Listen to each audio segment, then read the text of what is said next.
Hey guys, welcome back to my channel. And with Halloween being just a few more days from now, this whole month I wanted to try and upload a few more reviews of horror films. But sometimes I'm in the mood to watch a horror movie, sometimes I'm not. Especially if I'm a little bit tired, I want to watch a more light-hearted movie or maybe an action-oriented film that I don't really have to think too much. Not that all horror movies are, thought-provoking and things like that, but sometimes I'm just not in the mood to watch a horror film. So it's not that I only watch horror movies, as you can see from the list of films and television series that I've done. Yeah, I do like supernatural stuff, I do like horror movies, but yeah, sometimes I'm just not in the mood. So I wasn't planning on doing anything like all horror movies only in the month of October, nothing like that. But I did mean to get a few that I haven't watched before, and one such movie is Zombie 2, the 1979 Italian film, which serves as a unofficial and because of some strange Italian laws, unofficial sequel to George Romero's Dawn of the Dead. Now, I don't really remember Dawn of the Dead that much. The original one, I do remember. The remake I've seen quite a few times, but the original one I think I've only seen once, and that was such a long time ago. Anyway, Zombie 2 is directed by Lucio Fulci, and I have been meaning to watch some of his films. I have here and there. Some of his movies are kind of difficult to get, but I watched a couple of them at least, and I kind of enjoy his style. So this is from 1979, and basically it's a breakout of zombies because of a voodoo curse on a Caribbean island. A boat just happens to reach New York. I think it is New York City, yeah. New York Harbor, and when they don't find anybody, two patrolmen go in and they're attacked by a zombie. One gets killed and the other one and reanimates. The other one kills the zombie dead. They take it to the morgue, and there's a reporter who wants to do some research around it, and along with the newspaper reporter's name is Peter West, played by Ian McCulloch. And they discover that there is a lady called Anne Bowles, played by Tisa Farrow. Her father and mother owns that particular boat, and or rather her father owns that particular boat, and then they were actually he was suffering a strange illness on the island of Motul. I haven't really checked to see whether that's a real island, but anyway, let's look at it as something being in the Caribbean. So along with a few other people, they do go and try to find out what's been happening. But this Dr.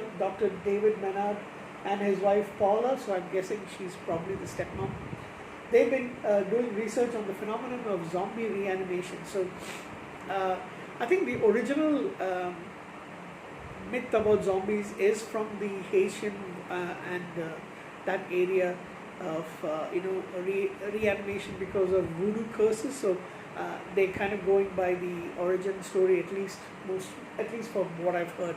And of course there is a lot of things that goes wrong, which of course ends up with zombies, people getting infected. The doctors is trying to find a cure for this particular plague, but in the end he isn't successful, and he gets killed along with his wife Paula and several others. Towards the end, they do reach back to New York Harbor, but one of them, that is, who was Hull. He is one of the guides. He ends up getting infected, and they gets reanimated. They lock him into a cabin to make sure that they can show proof of zombies being a problem. And the boat actually reaches New York Harbor, but then you hear the news of reanimation of dead people in New York Harbor City. And I would suggest this is kind of like an iconic scene where in the morning mist, you see several of these zombies shuffling their way down the streets, and there's nobody else. It's just these zombies walking around, going looking for other people that they can prey on, and they look, like they're hungry. So that's basically the gist of the movie. It's nothing major. I think it's basically to do with a voodoo curse from the Caribbean. So stylistically, it's a little bit odd because now I'm taking into account that this is from 1979. The blood is very bright. It's a bright red that actually seeps out of people. The makeup isn't that great. It kind of looks very odd compared to what you can see and do right now. But for back then, I'm pretty sure it was. I wouldn't say groundbreaking, but for back then, probably it was pretty good. The odd thing about this film is the zombies. I mean, it wasn't scary at all. I haven't found zombies to be scary for a long time. But the odd thing about these zombies, the way they were walking is, this is the funniest part for me. They all seem to look down when they're walking, and they don't look forward. They all seem to be looking at their shoes, shoelace graces, glances, or whatever you want to call them. They keep just looking at their feet or something like that.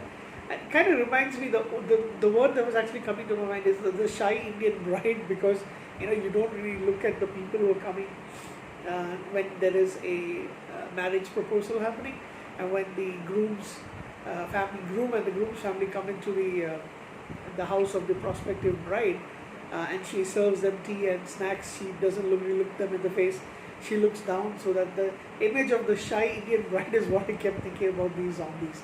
And the Malayalam word for that in my language is called Manavati, so I just kept referring them as Manavati. So I was actually having quite a laugh while watching this movie. The movie is actually not bad.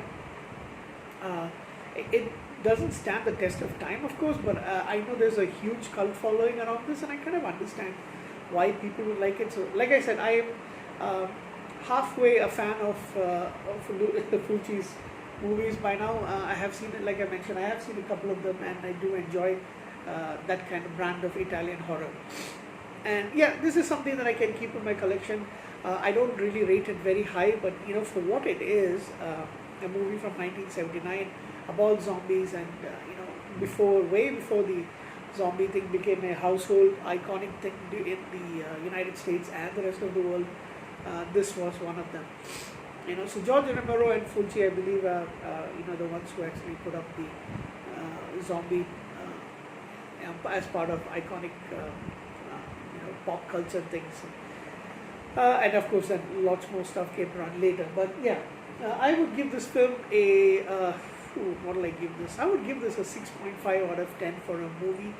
For what it was, probably a little higher, maybe a 7 or a 7.5 for its place in it. But watching it now, I can't really give. I mean, to be honest, there's nothing really that nothing really stands out as such, except for what I mentioned, the two things, the blood as well as the zombie. So the makeup on the zombies are also a little odd, but by the way, it's still enjoyable. So I would give it a 6.5. However, like I mentioned, because of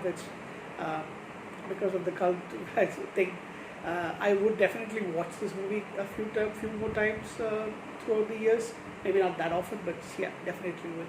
So Zombie 2, 6.5 out of 10. Still enjoyable though. Thank you.